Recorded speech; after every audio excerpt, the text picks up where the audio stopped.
Mga kapuso, nagbabalik po tayo dito sa bahagi ng Commonwealth malapit sa Quezon City Memorial Circle at kasalukuyan nagsasagawa ng kanilang programa ang Grupong Manibela. Unang araw nga po ng kanilang ikinasang Tigil Pasada ngayong araw na ito bilang pagtutol pa rin sa PUV Modernization Program ng pamahalaan. Pangunahin na kanilang kinokontra ang sinasabi daw ng LTFRB na 86% higit na ang nagpa-consolidate dahil ang kanilang numero ay kalahati lamang po nun, 43% lang daw at hindi raw totoong sinasabi nilang majority o karamihan ng PUV ay pumasok na sa modernization program ng pamahalaan. Ayon sa Manibela, bukod dito sa Quezon City, may tigil pasada rin sila sa Novaliches, sa Maynila, sa Parañaque, sa Las Piñas, Marikina, Pasig, Binangonan, Rizal at gayon din sa Muntinlupa. Samantala, ang tatlong malalaking transport group naman na Pasang Mazda, Altodap, Acto ay magsasagawa raw ng support rally naman para sa pagpapatuloy na modernisasyon. Isasagawa yan sa harap ng LTFRB office sa Quezon City. Bagamat una na nagsabi ang Pasang Mazda na hindi sila magtitigil pasada. Sina DOTR Secretary Vince Dizon naman at MMDA Chairman Attorney Romando Artes pupunta sa command center para i-monitor ang sitwasyon sa iba't ibang kalsada sa Metro Manila. Sa ngayon po, sa nakikita natin sa ating kinatatayuan ay normal naman. Medyo may pagbigat na ang dali ng trapiko patungo dito sa Quezon City Memorial Circle. May mga nakikita tayong mga jeep, may mga nakikita tayong mga UV, mga modern jeep, taxi at iba pa mga uri ng transportasyon. At sa ngayon, wala naman tayong nakikita maraming mga stranded na pasahero. Samantala, kausapin natin ang kinatawan ng Manibela. Sir, magandang umaga. Kayo po si Jonel po. Jonel, isang maiksing pahayag lamang po. Ano ba ang pinaglalaban natin? Hindi ito ang unang kilos protesta, tigil pasada ng Manibela. Ano ngayon ang ating mensahe? Anong pinaglalaban natin? Gusto lang pong sabihin na napakasinungaling po ng LTFRB. Particular po si Chope Logwadis. Isipin nyo po, ang nilalabas ng data para lang mapaniwala niya ang gobyerno, 86.5%. Pero nung pumasok ang bagong DOTR, Secretary Vince Dizon, napag-alaman na 43% lang pala ang total consolidated. So napakalaking difference. Dahil sa 86% na yan, kaming mga maliliit na driver-operator, nawalan kami ng trabaho dahil pinayagan ng gobyerno. Particular si Pangulong BBM. Opo.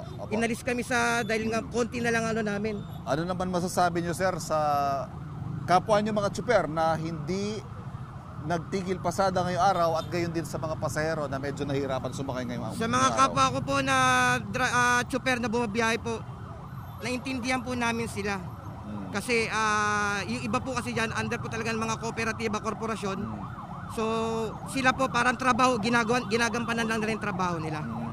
Ngayon po sa mga pasahero, pasensya na po kayo at kayo po ay naapektuhan ng aming tigil pasada. Hindi po namin ito talaga kagustuhan. Talagang ito lang po yung paraan para mapakita po namin sa gobyerno yung hinaing namin kasi hindi po kami pinapansin . So ngayon po talagang marami pa po ito, sunod-sunod pa po ito. Pero ngayon may bago tayong kalihim ng DOTR. Handa ba kayo makipag-dialogo ulit? Wala pong problema. Okay. Makipag-dialogo po si Chairman Mar Balbuena, wala pong problema. Okay. Maraming salamat po sa inyo. Maraming salamat. Thank you. Okay po. At yan po ang pahayag ng Grupo Manibela na nagsasagawa ng kilos protesta dito sa bahagi ng Quezon City. Samantala, patuloy po naming hihingan ng pahayag ang LTFRB kaugnay po ng mga ginawang pahayag ng Manibela ngayong umaga. At yan po ang sitwasyon ngayong umaga dito pa rin sa bahagi ng Commonwealth Avenue malapit sa Quezon City Memorial Circle. Patuloy po natin binabantayan ang sitwasyon kaugnay ng tigil pasada iginasa ng ilang mga transport group. Balik po muna tayo sa studio. At kaugnay pa rin sa 3 araw na tigil pasada ng Grupong Manibela at iba pang issue, makapalan natin si Atty. Ariel Inton, tagapagsalita ng Land Transportation Franchising and Regulatory Board. Magandang umaga po. Magandang umaga po sa inyo. Magandang umaga sa ating mga taga-subaybay. Unahin natin reaksyon ng LTFRB sa sinabi ng driver na yan na kapapanayam lang po ni Ivan. Maliraw ang numero ng mga PUB na nakapag-consolidate na at sinabihan pa sinungaling si Chairman Guadis. Okay, siguro magandang klaruhin natin yung percentage na yan. Yung pong 86% na binabanggit, yan po yung 86% ng number of no, 86% of the total number of units with franchise. So hindi lang PUJ, ibang denomination. Yan po yung mga nag-apply for consolidation. Yun 86%. Now, out of the 86%, 43% yun ang nakatapos na ng proseso at compliant na po for consolidation. So, para ma-reconcile po yun at hindi masabing sinungaling po yung ahensya, yun po, 86% refers to the total number of applications that were filed for consolidation, yung mga may intent to consolidate.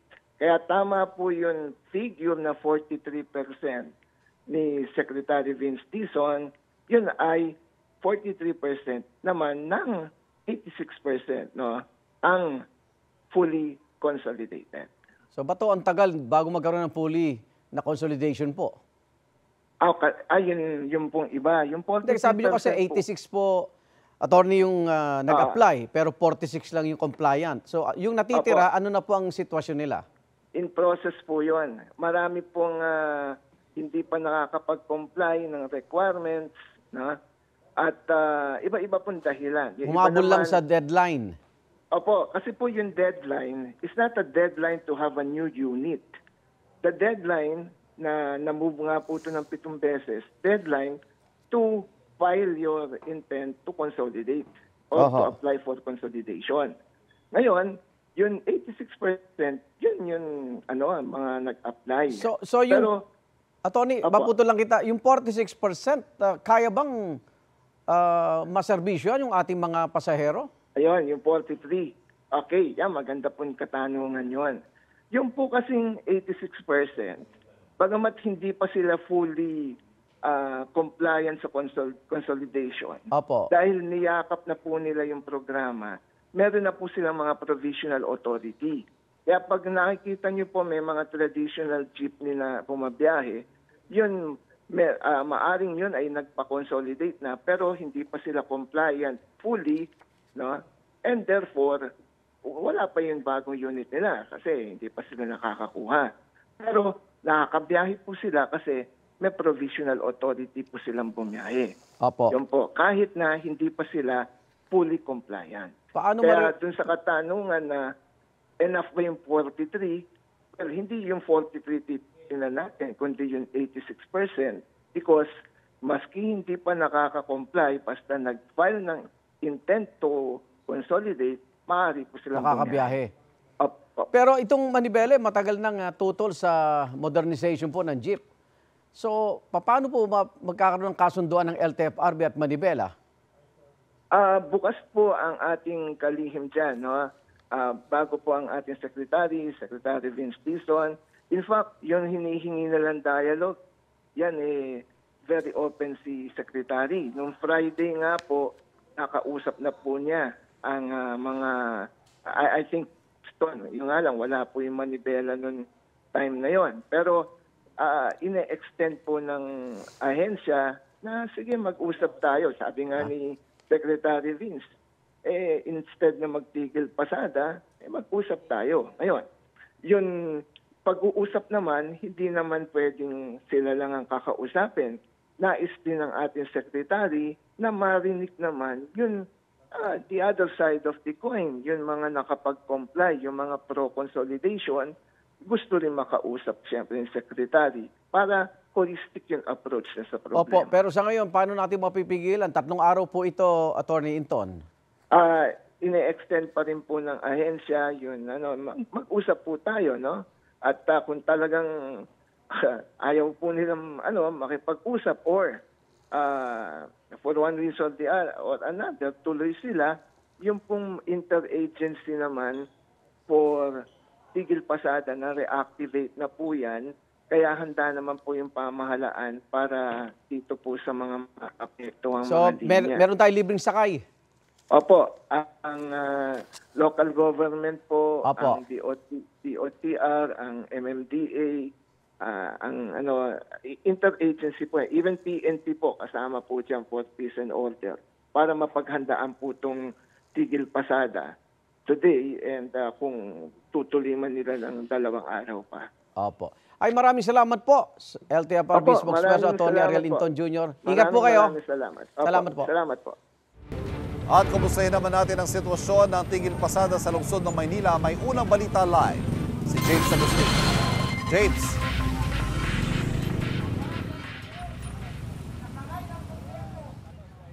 Bang, good morning. Nagsimula nang magtipon-tipon yung ilang miyembro ng Grupong Manibela dito po sa bahaging ito ng New Panadero Street, corner Castañeda Street sa Santa Ana, Maynila. Bahagi pa rin po ito ng 3 araw nila ng tigil pasada na nagsimula na ngayong araw.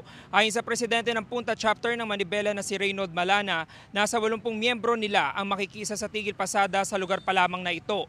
Katumbas po yan na mahigit 6 na pasaherong jeep na hindi bumiyahe sa mga rutang Punta Quiapo at Punta Divisoria. Sa kabila niyan, Ivan, maraming jeep pa rin sa parehong ruta ang bumabiyahe na miyembro naman ng ibang grupo. Maaga pa lang kanina, marami namang nasasakyan ng mga pasahero. May mga pasahero na nagsabing hindi nila alam na may tigil pasada ngayong araw at mayroon ding alam daw nila pero hindi naman sila nababahala dahil marami naman posibleng masakyan.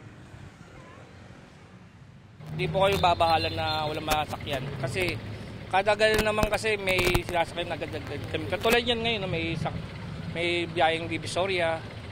Kaya po, May ibang kumbaga... marami kaming choice na sasakyan. Siyempre, pintado, baka walang masakyan. Yun lang. Wala. Uwi, pag walang masakyan. Tatawag ka na sa opisina, walang masakyan.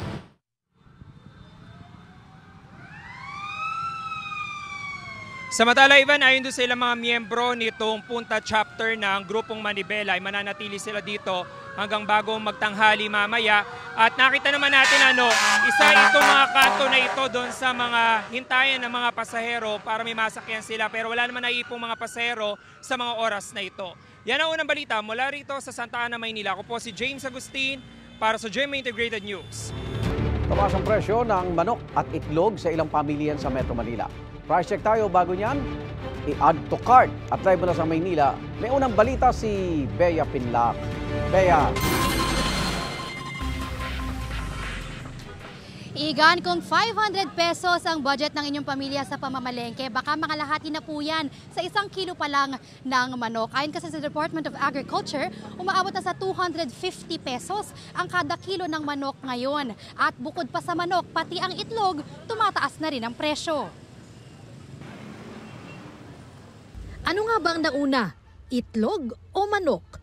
Kung sa usapin ng pagtataas ng presyo, sabay na nagmahal ngayon ang bentahan ng manok at itlog sa ilang pamilihan.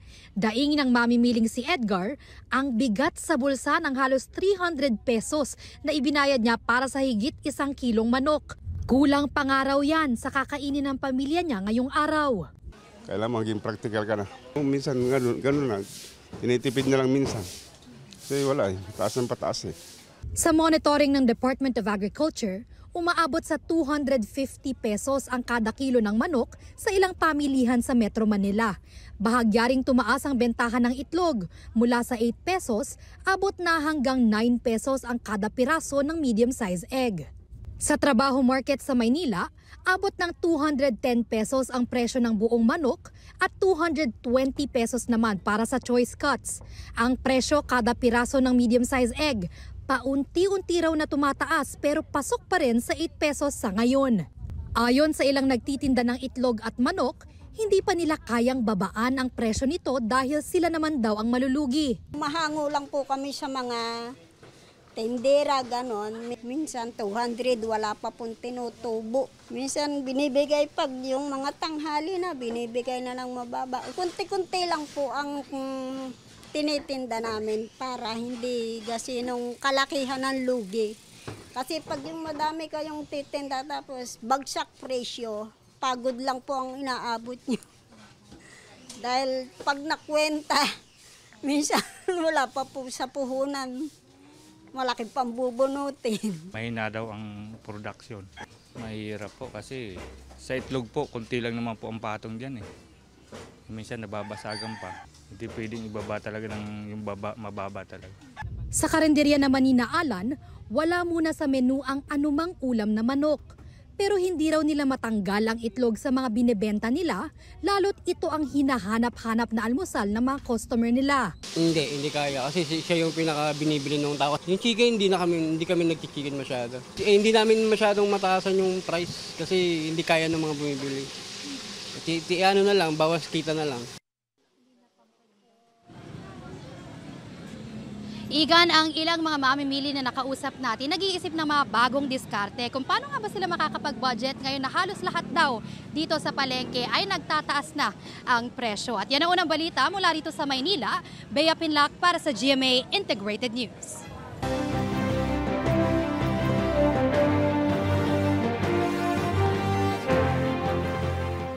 Imbis na 12 kandidato, 11 lang ang binanggit ni Pangulong Bongbong Marcos sa kampanya ng kanyang senatorial slate kamakailan. Hindi niya binanggit ang kanyang kapatid na si Senadora Amy Marcos na umaalma sa pag-aresto kay dating Pangulong Rodrigo Duterte. Kaya unang balita si Jonathan Andal. Sa campaign rally ng Alyansa para sa Bagong Pilipinas sa Cavite at sa Laguna, parehong wala sina Senadora Amy Marcos at Congresswoman Camille Villar. Sa parehong pagkakataon, binanggit ni Pangulong Bongbong Marcos sa kanyang speech si Villar, pero hindi ang kapatid na si Senadora Amy. 12 ang kandidato sa slate ng Alyansa, pero at wag natin gawing alyansa lamang nitong 11 na tao, 11 na kandidato na tumatakbo bilang senador na kasama sa alyansa. Sinusubukan naming kunan ng pahayag ang grupo kaugnay ng sinabi ng Pangulo. Bago nito, mariing tinuligsa ni na Amy at Villar ang pag-aresto noong March 11 kay dating Pangulong Rodrigo Duterte at pagsuko sa kanya ng Marcos administration sa ICC. Kapwa wala ang dalawa sa mga campaign rally ng Alyansa mula noon, kabilang ang sa Tacloban noong March 14. Nagsabi noon si Senadora Amy na hindi siya makakadalo sa naturang pagtitipon dahil hindi raw niya matanggap ang ginawa sa dating Pangulo. Ang Senadora na presidential sister, kilalang kaalyado rin ni Vice President Sara Duterte. Tinanong ng media ang campaign manager ng Alyansa na si Congressman Toby Tiangco kaugnay ng hindi pagsama ng dalawa sa mga rally. Are there any plans to drop Senator Amy from the lineup ng Alyansa? At saka yung isa pa po kasi there are also speculations na baka si Congressman Camille Villar will also be dropped from the slate. I think, like for Amy, siguro siya dapat ang makasagot nung tanong na yon, hindi po kami. So wala pong pinag-uusapan po so far yung alyansa, pati yung nationalista regarding dun sa future nila sa slate? Wala.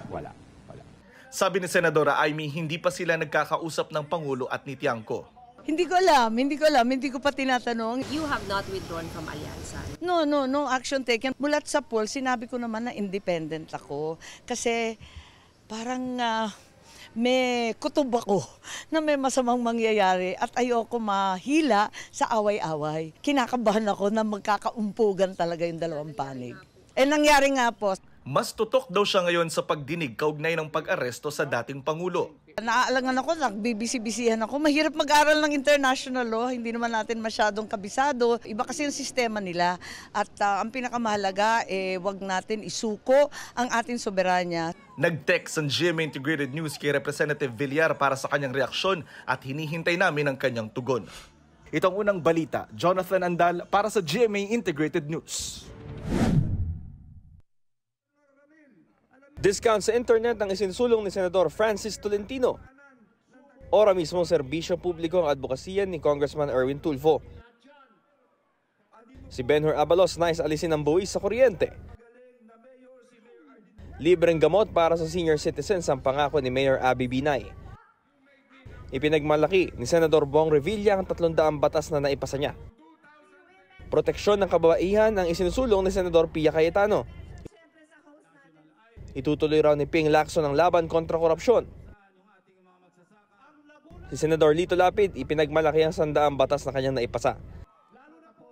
Libreng pabahay para sa mahihirap ang pangako ni Manny Pacquiao. Iginiit ni Tito Soto na dapat labanan ng fake news. Sa Legazpi City, tinalakay ni Modi Floranda ang issue sa jeepney face-up. Kasama niya sina Aline Andamo at Jerome Adonis. Kinausap naman nina Amira Lidasan, Lisa Masa at Danilo Ramos sa mga magsasaka at mangingisda sa Sorsogon City. Abot kayang presyo ng pagkain ang isinusulong ni Bam Aquino. Mga issue sa agrikultura ang tinalakay ni Bonifacio Busita sa Alcantara, Romblon. Kapakanan ng persons with disability ang pinaglalaban ni Senador Bongo.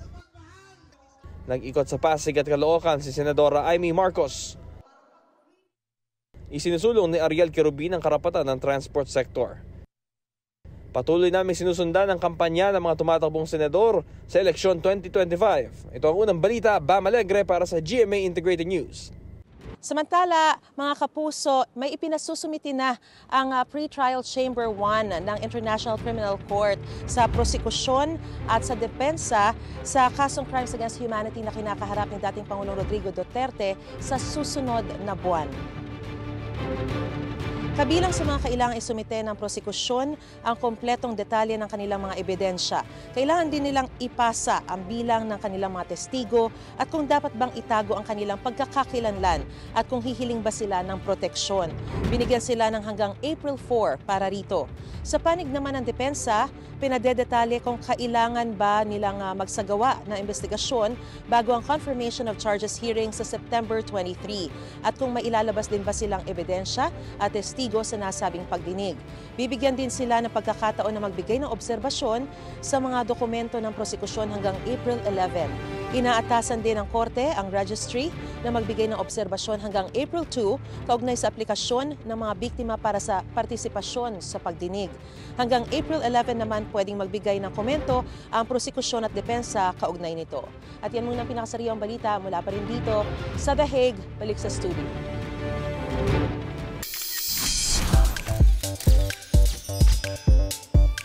Okay na okay to. Nag-food trip ang mommy ni mga batang Realist star Miguel Tan Felix na si Mommy Grace sa kanyang mini vlogs. Okay na to! Yun naman, gumala si Mommy Grace sa ilang lugar suot ang kanyang signature headband para tikman ng ilang street food gaya ng barbecue at isaw. Sa ilang reel naman, makikitang nagbebenta siya ng siomay sa kalsada. Tinawag yan ng netizens na okay na tour. Ay, I love it. Kaya ang tanong, saan kaya ang susunod? Kapuso, mauuna ka sa mga balita. Panoorin lamang ang unang balita sa unang hirit at iba pang award-winning newscast sa youtube.com/GMA News. I-click lamang ang subscribe button. Sa mga kapuso abroad, maaari kaming masubaybayan sa GMA Pinoy TV at www.gmanews.tv.